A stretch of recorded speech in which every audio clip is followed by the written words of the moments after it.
There is nothing revolutionary and worse nothing Pan-Africanist about the current so-called revolutionary leaders in Mali and Niger, Assimi Goïta and Abdourahmane Tiani, and their governments. This must be said loudly, and this must be repeated over and over without fear of losing anything. Africans, who love themselves, embrace their blackness, are objective, and most importantly are honest with themselves, should inevitably come also to the same conclusion. Many of you might have heard the phrase "my people" before. Individuals often use the phrase "my people" to refer to a group of people they share same history, same destiny, same struggles, or even same genetic attributes with. So, who do Africans, particularly the so-called African leaders, politicians, elite, and educated class consider as their people? Besides, what is their definition of Pan-Africanism, which often surfaces as a subject of discussion among black people worldwide, especially in the diaspora?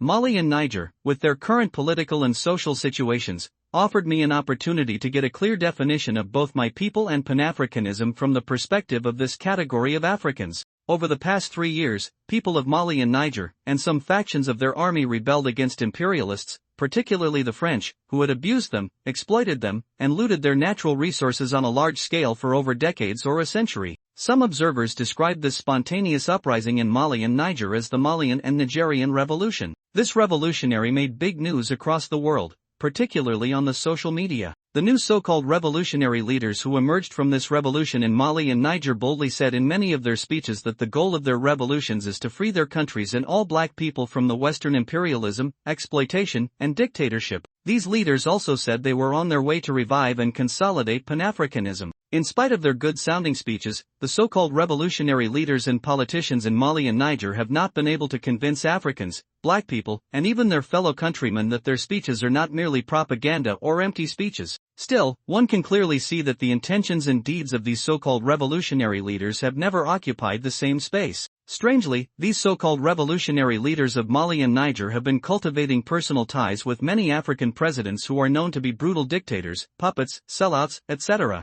Among these presidents is Faure Gnassingbé, the so-called president of Togo and probably the most brutal dictator in Africa right now. Faure Gnassingbé has even become an advisor to the so-called revolutionary leaders Assimi Goïta of Mali and Abdourahmane Tiani of Niger. Faure Gnassingbé seized power 20 years ago in a constitutional and bloody coup after the sudden death of his father, who was not just brutal but barbaric. For more than 60 years, the Gnassingbé family has taken Togo hostage, has been oppressing, depriving, and starving Togolese. As it reported, the so-called revolutionary leaders in Mali and Niger have suddenly become the adulators and admirers of Faure Gnassingbé because they have also been receiving millions if not billions of dollars of stolen money the Gnassingbé brutal regime has been giving out for almost 60 years to buy foreign support and to bribe high-ranking individuals, not to say anything about its several human rights violations. For the past 60 years, the brutal regime of the Gnassingbé family has also supported financially or enriched many politicians and individuals in West Africa, across Africa, and beyond in exchange for support. The Gnassingbé regime, from the father to the son,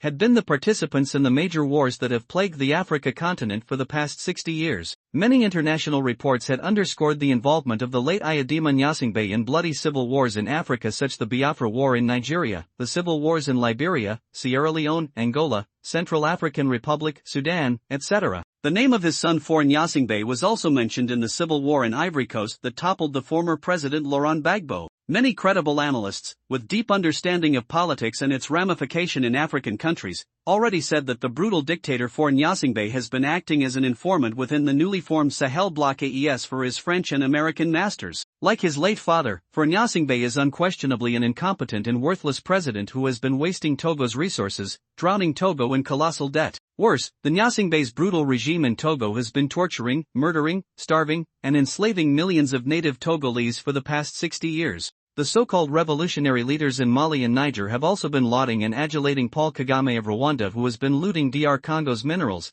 Kaka Debi, who has been oppressing people of Chad, Abdel Fattah el-Sisi, who has been very hostile towards Ethiopia because of the construction of the Ethiopian Renaissance Dam, etc. What kind of revolutionaries support dictators against people? In Mali, Assimi Goïta, despite his good-sounding speeches, has been jailing for no reason the grassroots leaders who helped the Malian army put an end to the French and other imperialists' grip on Mali. He has no shame surrounding himself with members of the previous regimes who looted Mali's resources and sold the country out to imperialists. What kind of revolution is that? To objective observers, Pan-Africanism is a big thing in Africa only in words but not in actions. Mali and Niger are the perfect case study of this. When you hear African leaders, politicians, and ordinary people talk loudly about Pan-Africanism, know that they do it to get attention, to get something they lack, or to push a political agenda. Mali and Niger have been showing us what Pan-Africanism is and what it's not. Recently, the so-called revolutionary government in Mali banned a march planned by some Malians in solidarity with the Congolese who have been massacred and whose country has been occupied and looted by Paul Kagame of Rwanda and Yoweri Museveni of Uganda. Regarding the ban, the only reason the Malian government came up with was national security. However, the same government in Mali and Niger, a month earlier, authorized Malian and Nigerian Muslims to march in solidarity with Palestinians who are not even Africans like the Congolese. It's obvious that the so-called revolutionary and Pan-Africanist leaders in Mali and Niger don't really care about Africans and don't see black people at all as their people. In the end, should any black person care about Pan-Africanism? I think the answer should be no. Pan-Africanism that has been promoted and chanted by politicians and ordinary black individuals for the past 60 years is actually fake Pan-Africanism. Africans have not been honest with each other, they have not been telling the truth to each other, and they have not been objective at all. Thieves, gangsters, and vampires who are only after personal benefits have long hijacked Pan-Africanism, the genuine one. Even the current president of France, Emmanuel Macron, dared describe himself as a Pan-Africanist not long ago. Can you see now where Pan-Africanism, that fake Pan-Africanism, has taken black people? We also saw how Akufo-Addo, the former Ghanaian so-called president, hid behind Pan-Africanism to collect billions of dollars from black people in the diaspora in order to keep Ghana's shaking economy afloat. At the same time, Akufo-Addo was granting more citizenship to non-black people who brought nothing into Ghana's economy. I bet you that all the non-black people we saw at the naturalization event in Ghana don't even live in houses or apartments owned by Ghanaians, or they don't eat or consume Ghanaian-made products. Pan-Africanism is a scam. Don't be fooled by everything that has been said on social media about the so-called revolutionary leaders in Mali and Niger, or about African brutal dictators and puppets like Faure Gnassingbé in Togo, Paul Kagame in Rwanda, or Yoweri Museveni in Uganda. Good day, ladies and gentlemen. Good day, fellow Africans. Good day, our brothers and sisters in Togo. My name is Manchaite, and I wish to extend this message and address to the President of Togo, Faure Gnassingbé. Your Excellency,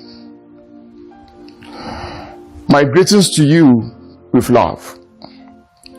As a proud citizen of Africa and a Ghanaian by birth, I recognize the historical and cultural ties between our nations, Ghana and Togo.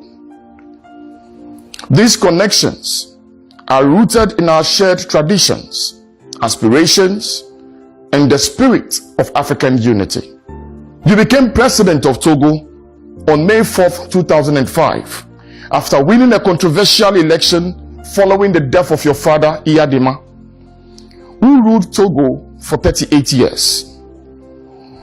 Your Excellency, Faure Gnassingbé, I recall your presence in Ghana on multiple occasions where you witnessed democratic transitions. On January 7th, 2005, you stood with us as President John Adjekum Kufuor was sworn in. Again on 7th January 2009, you were with us. You came to witness another swearing in of President John Evans Atta Mills, and followed by John Dramani Mahama after a democratic elections. During the swearing in of office of President Nana Addo Dankwa Akufo-Addo in 2017, you were there. The swearing in of the second term of His Excellency John Dramani Mahama this past January 7th, 2025, you represented. These moments, among others, have demonstrated Ghana's commitment to democracy, the rule of law, and respect for the will of the people. Yet after all these years of standing with Ghana in its democratic journey, it is deeply troubling that you have not extended the same democratic principles to the over 9.5 million Togolese. Despite your long rule of 20 years of office and your father's 38 years long holding on to power, making over 58 years of one family in power, Togo remains deprived of the true democratic experience that Ghana and many African nations have embraced. The people of Togo deserve better, and they deserve the right to freely choose their leaders, experience political freedom, and enjoy full rights without fear of oppression or dictatorship. Democracy is the implementation of various ideas and opinions of leadership to better the lives of the people. But in the case of the people of Togo, it is different. Because one family has hijacked the will and the rights of the people to their advantage. Togo deserves independence from your family. Allow the beautiful people of Togo the right to choose their destiny as far as leadership is concerned. Your Excellency Fonya Singbe, you have subjected the voice of the masses in Togo. The people are scared to talk because their right to democracy is robbed by your family. 58 years of office for one family is enough. I call this black colonization. I call this dynasty. I call this autocracy. Mr. President Fonya Singbe, this is kleptocracy and not democracy. The people of Togo deserve much better than what they have today under your oppressive family. And this will definitely come to an end. It may take a while, but it will happen soon. We have seen the disgraceful fall of some African leaders who hijacked the will of the people and the right to choose their leaders. We saw Gaddafi. We saw Yahya Jammeh. We saw Omar Bongo. We saw Robert Mugabe. Omar al-Bashir went down. Mamadou Tanja of Niger went down. And soon we shall witness yours if you continue to refuse the people their right to be given to them. Mr. President Fonya Singbe, you will make yourself a great legacy if you allow the laws and the constitution of Togo to take full effect than the interest of you and your family. The people's interest should be supreme and must be allowed a full course. The ECOWAS community is watching aloof. African Union is silent, and one family is damaging the people's rights. Therefore, I am calling on African Union, the economic community of West African states, and the broader international community to intervene on behalf of the people of Togo.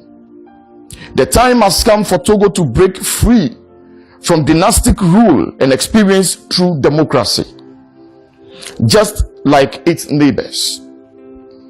I urge all international democratic forces and citizens of conscience to stand with the people of Togo and demand an end to the entrenched rule of one family. Africa must move forward, and Togo cannot be left out. The future of our continent depends on our leaders who respect the will of the people, uphold democratic values, and govern with accountability. My fellow African Togolese in Togo and the diaspora, voice out. Do not be afraid. Let the world know the heinous experience under His Excellency Fonya Singbe. Speak out. It is your right. Demonstrate for the world to see. The regime of one family rule must stop, and the people of Togo must start dreaming beyond their current circumstances. Togo needs independence from the black family of greed. Ghana is enjoying an uninterrupted democracy of the Fourth Republic for over 33 years and has seen massive development and several economic opportunities. Togo is one of our closest families in Africa. Therefore, we wish they experience a peaceful change of government, such as we have in Ghana. All thanks to the true son of Africa, who made this possible, Flight Lieutenant Jerry John Rawlings, who made this possible and peacefully handed over power to a political opponent, NPP. To date, Ghanaians are still exercising their right to a leader by the choice of a majority. Your Excellency Fonya Singbe, let your government become a history of good legacy. Allow the people to choose their leader, and let democracy take absolute control of the land of Togo, such as the legacy His Excellency John Jerry Rawlings left behind. One day, you will wish you took this advice from me. You will want to go through it. Togo will be fully democratic. To the people of Togo, you will soon be free. We shall forever speak the entire truth to your leaders and politicians. I am your advocate, and the one family regime will end soon. Though I am a Ghanaian, I am an African and a true son, of course. We have waited long enough, and it is time for change, and the world is watching. With firm resolve and deep concern, I am Manchaite. I am your brother, your advocate for democracy in Togo. Thank you very much, and I hope the President of Togo, His Excellency Fonya Singbe, will find positivity in this simple message. Thank you, Togo. Thank you, people of Africa. My name is Manchaite, and this is the address to the President.